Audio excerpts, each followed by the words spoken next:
মোৰ বন্ধু বান্ধৱীসকল তোমালোক সকলোকে আমাৰ এই চেনেলটোলৈ পুনৰবাৰ স্বাগতম জনাইছোঁ। আজিৰ এই ভিডিঅ'টোত ইণ্ডিয়ান হিষ্ট্ৰী জিকেৰ আনকেইটামান কুৱেশ্যন আলোচনা কৰিম। বহুত বেছি ইম্পৰ্টেণ্ট হয় কুৱেশ্যন কেইটা, গতিকে ভিডিঅ'টি শেষলৈকে চাই থাকা। কুৱেশ্যনটি আছিল যে গেটৱে অফ ইণ্ডিয়া নামেৰে কাক জনা যায়? অপশ্যনবোৰ আছিলে জম্মু আৰু কাশ্মীৰ, দিল্লী, চেন্নাই আৰু মুম্বাই। গেটৱে অফ ইণ্ডিয়া বুলি যদি কোৱা হয় আমি মুম্বাইক বুজোঁ, গতিকে অপশ্যন ডি হ'ব এই প্ৰশ্নটোৰ শুদ্ধ উত্তৰ। নেক্সট প্ৰশ্নটো আছিল যে আগষ্ট বিপ্লৱ বুলি কাক কোৱা হয় বা কাক জনা যায়? অপশ্যন আছিলে অসহযোগ আন্দোলন, আইন অমান্য আন্দোলন আৰু ভাৰতেক আন্দোলন। যিহেতু আমি জানো যে ভাৰতেক আন্দোলন 1942 চনৰ আগষ্ট মাহত হৈছিলে, গতিকে অপশ্যন নম্বৰ বি হ'ব এই কুৱেশ্যনটিৰ কাৰেক্ট এনচাৰ। ভাৰতেক আন্দোলনক আগষ্ট বিপ্লৱ নামেৰেও জনা যায়। নেক্সট প্ৰশ্নটো আছিল যে ভাস্কৰ বৰ্মন কাৰ সমসাময়িক ৰজা আছিলে? ভাস্কৰ বৰ্মনৰ সমসাময়িক কোন আছিলে? অপশ্যন আছিলে সমুদ্ৰগুপ্ত, শ্ৰীগুপ্ত, হৰ্ষবৰ্ধন আৰু ওপৰৰ এটাও নহয়। গতিকে প্ৰশ্ন নম্বৰ 3ৰ কাৰেক্ট যিটো আনচাৰ সেয়া হ'ব অপশ্যন নম্বৰ 8 থকাটো হৰ্ষবৰ্ধন। ভাস্কৰ বৰ্মন হৰ্ষবৰ্ধনৰ সমসাময়িক আছিলে। নেক্সট কুৱেশ্যনটি আছিল যে পূৰ্বে আলেকজেণ্ডাৰক আক্ৰমণ কৰাৰ কাৰণ কি আছিল? অপশ্যনবোৰ আছিলে তেওঁৰ সাম্ৰাজ্য হ্ৰাস কৰিবৰ কাৰণে, নেক্সট অপশ্যনটো আছিল তেওঁৰ সাম্ৰাজ্য জয় কৰিবলৈ, নেক্সট অপশ্যন আছিলে তেওঁৰ সম্পত্তি ডকাইতি কৰিবৰ কাৰণে, অপশ্যন শেষৰটো আছিলে বন্ধুত্ব জয় কৰিবলৈ। অপশ্যনবোৰৰ ভিতৰত কাৰেক্ট অপশ্যনটো হৈছে অপশ্যন নম্বৰ গত থকাটো তেওঁৰ সম্পত্তি ডকাইতি কৰিবৰ কাৰণে পূৰ্বে আলেকজেণ্ডাৰক আক্ৰমণ কৰিছিলে। নেক্সট প্ৰশ্নটো তোমালোকে চোৱাচোন। প্ৰশ্নটি আছিল যে 1303 খ্ৰীষ্টাব্দত আলাউদ্দিন খিলজীয়ে চিতোৰ আক্ৰমণ কৰি জয় কৰাৰ সময়ত তাত কোনে শাসন কৰিছিল? অপশ্যন আছিলে ৰাণা কুম্ভ, ৰাণা হামিৰ, ৰাণা ৰতন সিং আৰু ৰাণা সংগ। এই অপশ্যনবোৰৰ ভিতৰত কাৰেক্ট অপশ্যনটি হ'ব অপশ্যন নম্বৰ গত থকাটো ৰাণা ৰতন সিং আছিলে। অপশ্যন গ হ'ব এই কুৱেশ্যনটিৰ কাৰেক্ট আনচাৰ। নেক্সট প্ৰশ্নটো আমি চাওঁ আহাচোন। প্ৰশ্ন নম্বৰ 6। প্ৰশ্নটি আছিল যে পানীপথৰ প্ৰথম যুদ্ধ কিমান চনত হৈছিল? অপশ্যন আছিলে এ 1526 চনত, নেক্সট অপশ্যনটো আছিলে 1528 চনত, নেক্সট আছিলে 1524 চন আৰু ওপৰৰ এটাও নহয়। পানীপথৰ প্ৰথম যুদ্ধ কেতিয়া হৈছিল? পানীপথৰ প্ৰথম যুদ্ধ হৈছিলে 1526 চনত, গতিকে অপশ্যন এ হ'ব এই কুৱেশ্যনটিৰ কাৰেক্ট আনচাৰ। নেক্সট কুৱেশ্যনটি আছিল যে বাইবেল অসমীয়ালৈ অনুবাদ কোনে কৰিছিল? অপশ্যন আছিলে নাথান ব্ৰাউন, আত্মৰাম শৰ্মা, কাশীনাথ তামুলী ফুকন আৰু ওপৰৰ এটাও নহয়। বাইবেল অসমীয়ালৈ কোনে অনুবাদ কৰিছিল? বাইবেল অসমীয়ালৈ অনুবাদ কৰিছিলে আত্মৰাম শৰ্মাই, গতিকে অপশ্যন নম্বৰ চি হ'ব এই কুৱেশ্যনটিৰ কাৰেক্ট আনচাৰ। নেক্সট কুৱেশ্যনটি আছিল যে কালিদাসৰ অভিজ্ঞান শকুন্তলা মগধ নামৰ ঠাইখিনি কোন ৰাজ্যত অৱস্থিত? অপশ্যন আছিলে পশ্চিমবংগ, বিহাৰ, উত্তৰ প্ৰদেশ আৰু মধ্যপ্ৰদেশ। এই অপশ্যনবোৰৰ ভিতৰত কাৰেক্ট এনচাৰটি হৈছে অপশ্যন নম্বৰ কত থকাটো বিহাৰ। কালিদাসৰ অভিজ্ঞান শকুন্তলা মগধ ঠাইখিনি বিহাৰ ৰাজ্যত অৱস্থিত। নেক্সট কুৱেশ্যনটি আছিল যে ভাৰতত কিমানখন উচ্চ ন্যায়ালয় আছে? অপশ্যনবোৰ আছিলে 20খন, 23খন, 25খন আৰু 21খন।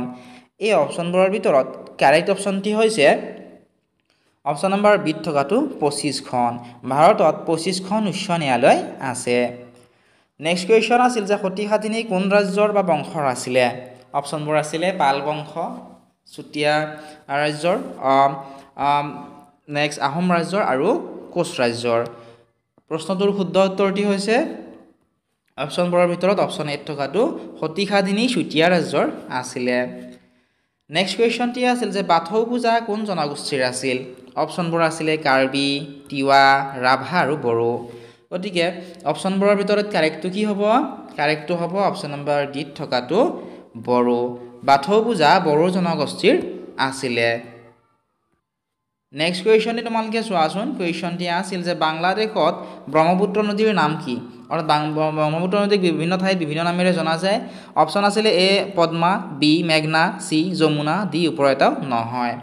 বাংলাদেশত ব্ৰহ্মপুত্ৰ নদীৰ নাম হৈছে যমুনা। অপশ্যন চি হ'ব এই প্ৰশ্নটিৰ শুদ্ধ উত্তৰ। নেক্সট প্ৰশ্নটি তোমালোকে চোৱাচোন। প্ৰশ্নটি আছিল যে দিল্লীৰ কুতুব মিনাৰৰ আধাৰশিলা কোনে স্থাপন কৰিছিল? অপশ্যন আছিলে কুতুবুদ্দিন আইবাক, ইলতুৎমিছ, মহম্মদ ঘুৰি আৰু এটাও নহয়। দিল্লীৰ কুতুব মিনাৰ কোনে স্থাপন কৰিছিল? দিল্লীৰ কুতুব মিনাৰ স্থাপন কৰিছিলে কুতুবুদ্দিন আইবাকে, গতিকে অপশ্যন নম্বৰ ক হ'ব এই প্ৰশ্নটিৰ শুদ্ধ উত্তৰ। নেক্সট প্ৰশ্নটো তোমালোকে চোৱাচোন। প্ৰশ্নটো আছিল যে তলৰ কোনখন গ্ৰন্থ কাশ্মীৰ বুৰঞ্জীৰ তথ্য সম্বলিত উৎস? অপশ্যন আছিলে বাণভট্টৰ কাদম্বৰী, মামুদ গমিৰ লাইলা মজনু আৰু কলহনৰ ৰাজ তৰংগিনী। এতিয়া কোনখন গ্ৰন্থ কাশ্মীৰ বুৰঞ্জীৰ তথ্য সম্বলিত উৎস সুধিছে নহয়, গতিকে এই প্ৰশ্নটিৰ শুদ্ধ উত্তৰটি হ'ব অপশ্যন নম্বৰ খ থকাটো কলহনৰ ৰাজ তৰংগিনী। নেক্সট কুৱেশ্যনটি তোমালোকে চোৱাচোন। কুৱেশ্যনটি আছিল ভূপেন হাজৰিকা সেতুৰ দৈৰ্ঘ্য কিমান? বহুত বেছি ইম্পৰ্টেণ্ট হয় এই কুৱেশ্যনটো। অপশ্যন আছিলে এ 9.5 কিলোমিটাৰ, অপশ্যন চিত আছিলে 7.5 কিলোমিটাৰ, অপশ্যন ডিত আছিলে 10 কিলোমিটাৰ, অপশ্যন বিত আছিলে 9.14 কিলোমিটাৰ। এই প্ৰশ্নটিৰ কাৰেক্ট যিটো অপশ্যন সেয়া হ'ব অপশ্যনসমূহৰ ভিতৰত অপশ্যন নম্বৰ 8 থকাটো 9.15 কিলোমিটাৰ হৈছে ভূপেন হাজৰিকা সেতুৰ দৈৰ্ঘ্য। নেক্সট প্ৰশ্নটো আছিল India lives in its villages কোনে কৈছিল? অপশ্যন আছিলে বৰাক ওবামা, ডনাল্ড ট্ৰাম্প, ওপৰৰ এটাও নহয়, আৰু মহাত্মা গান্ধী আছিলে অপশ্যনবোৰৰ ভিতৰত। গতিকে India lives in its villages এইটো কোনে কৈছিলে? এয়া কৈছিলে জাতিৰ পিতা মহাত্মা গান্ধীয়ে। গতিকে এই কুৱেশ্যনটোৰ অপশ্যন চি কাৰেক্ট এনচাৰ হ'ব। প্ৰশ্ন নম্বৰ 17 তোমালোকে চোৱাচোন। প্ৰশ্নটো আছিল দিল্লীৰ তুগলক বংশৰ শেষৰজন চুলতান কোন আছিলে? দিল্লীৰ তুগলক বংশৰ শেষৰজন চুলতান কোন আছিলে সুধিছে। অপশ্যন আছিলে নুট শ্বাহ, নাছিৰুদ্দিন মাহমুদ, দ্বিতীয় গিয়াছুদ্দিন তুগলক শ্বাহ আৰু ফিৰোজ শ্বাহ তুগলক। এই অপশ্যনবোৰৰ ভিতৰত কাৰেক্ট অপশ্যনটি হৈছে কুৱেশ্যনটিৰ অপশ্যন নম্বৰ গত থকাটো নাছিৰুদ্দিন মাহমুদ। দিল্লীৰ তুগলক বংশৰ তেওঁ শেষৰজন চুলতান আছিল। নেক্সট কুৱেশ্যনটি আছিল যে ভাৰতৰ প্ৰথম কৃত্ৰিম উপগ্ৰহটোৰ নাম কি? বহুত বেছি ইম্পৰ্টেণ্ট হয় এই কুৱেশ্যনটো। প্ৰিভিয়াছ ইয়াৰ কুৱেশ্যন পেপাৰতো এই কুৱেশ্যনটো অহা দেখিবলৈ পোৱা গৈছে। অপশ্যন আছিলে আৰ্যভট্ট, চন্দ্ৰযান 2, চন্দ্ৰযান 1 আৰু ওপৰ এটাও নহয়।